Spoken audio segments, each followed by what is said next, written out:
saya Dr. Sevi Aristia, saya dokter spesialis THT yang berpraktek di salah satu rumah sakit pemerintah di Jakarta Timur dan salah satu rumah sakit swasta Jakarta.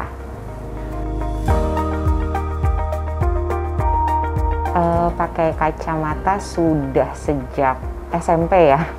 SMP kelas 1 tuh udah mulai pakai kacamata dan minusnya tambah terus sampai terakhir minusnya tambah banyak tambah 7 ya, jadi 7, jadi agak-agak menyulitkan ya kalau misalnya yang paling sering tuh saya lupa naruh kacamata, jadi mesti cari-cari kacamatanya di mana.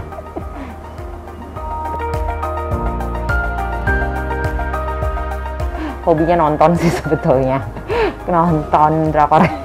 Tapi kalau misalnya kacamatanya udah hilang ya, kalau udah lagi hilang kemana gitu ya udah nggak bisa ngeliat apa-apa sih. Kayak ngeliat orang di depannya aja juga udah agak sulit ya, jadi itu mungkin. Sama kalau selama pandemi itu kan kita pakai eye shield ya, pakai face shield, jadi agak-agak susah karena kan kalau dokter THT kita masih pakai alat, jadi agak menyulitkan karena ketahan sama kacamata gitu.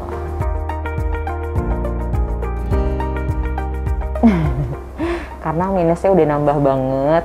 Kemudian waktu terakhir ini -7 tuh saya kalau pakai kacamata tuh lumayan agak sering migrain ya, agak sering sakit kepala, sama mungkin karena terlalu tinggi minusnya. Jadi kadang saya kalau posisi-posisi tertentu tuh agak-agak bayangannya agak-agak sulit gitu, agak sulit untuk akomodasi antara ngelihat ke depan sama menunduk tuh agak susah dan sering sakit kepala. Jadi waktu sempat konsul ke spesialis mata, karena minusnya yang udah tinggi banget ya dianjurin untuk coba lasik. Sebetulnya udah lama dianjurinnya, cuma masih agak-agak was-was waktu itu karena lama-lama semakin mengganggu ya kehidupan sehari-hari, jadi diberanikan untuk ikut lasik. Waktu proses pemeriksaan awal karena -7 ya, bener-bener nggak kelihatan apa-apa ya waktu di Snellen chart ya. Tapi setelah operasi hari +1 kan kontrol ya, itu masih agak buram tapi udah mulai bisa lihat tanpa kacamata gitu. Jadi kalau dulu kalau nggak pakai kacamata nggak kelihatan sama sekali wajah-wajah orang di depan saya, tapi kalau setelah H+1 udah mulai kelihatan. Nyeri sih nggak terlalu ya, hari H aja, tapi nyerinya juga fase-nya masih di bawah 4, jadi saya nggak minum obat nyeri juga, masih oke. Kemudian setelah hari berikutnya H+1 tuh udah mulai nyaman tuh, udah mulai enak, sampai sekarang udah 1 bulan ini alhamdulillah sih saya mengerjakan operasi tanpa kacamata oke, praktek tanpa kacamata sih oke, jelas semuanya sih, tindakan juga oke.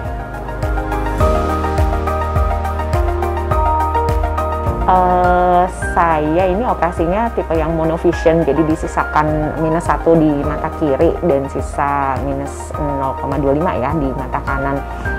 Karena kan saya udah di atas 40 ya, sudah masuk ke 42, jadi mau tidak mau kita sudah mulai plus saat membacanya. Nah, waktu itu memang dikasih 2 option, apakah mau dibikin kosong tapi saya jadi harus pakai kacamata baca, atau disisakan jadi monovision tapi saya dalam waktu dekat ini belum perlu dulu pakai kacamata baca gitu.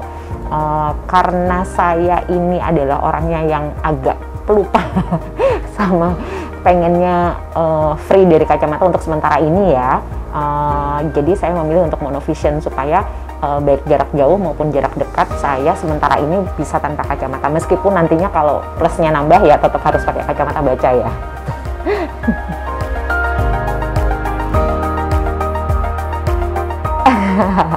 Mungkin kalau untuk operasi memang karena kita adalah profesional yang mengandalkan mata ya, sempat was-was ya, tapi ternyata setelah dijalani cukup oke.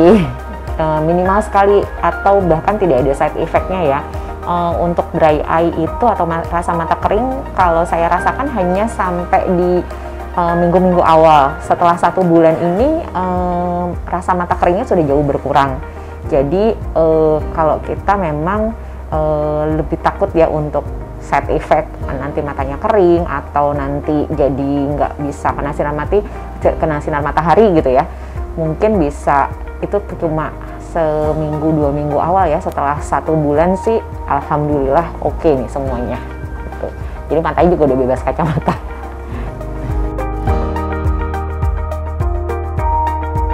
Apa ya, menurut saya oke banget sih karena saya semenjak datang dilakukan edukasi dengan baik, secara jelas apa aja option operasinya, kemudian pilihan operasi yang bisa saya jalanin sesuai dengan kondisi saya itu dijelaskan dengan secara jelas. Kemudian juga pilihan untuk melakukan operasi yang mana, side effect-nya apa, plus minusnya apa, itu dijelaskan secara baik oleh perawat maupun oleh dokternya, DPJP-nya.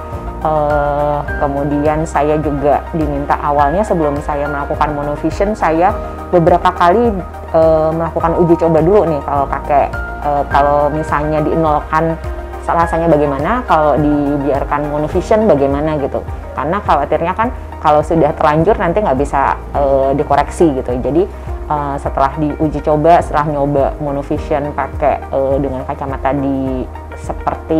dibuat seperti saya seperti monovision itu oke. Kemudian setelah dilakukan operasi akhirnya memilih yang monovision. Ternyata saat operasinya juga, meskipun ya kan operasinya lokal ya, jadi rasanya lumayan deg-degan tapi setelah selesai operasi cukup dijelaskan dengan baik juga oleh perawatnya. Kemudian pelayanan di sini sih oke banget kalau menurut saya, karena kita cepat. Kemudian untuk kontrolnya juga kita diingatkan reminder H-1 ya, jadi kadang-kadang kalau untuk saya yang orangnya pelupa itu cukup bermanfaat sih buat saya gitu. Dokternya juga oke.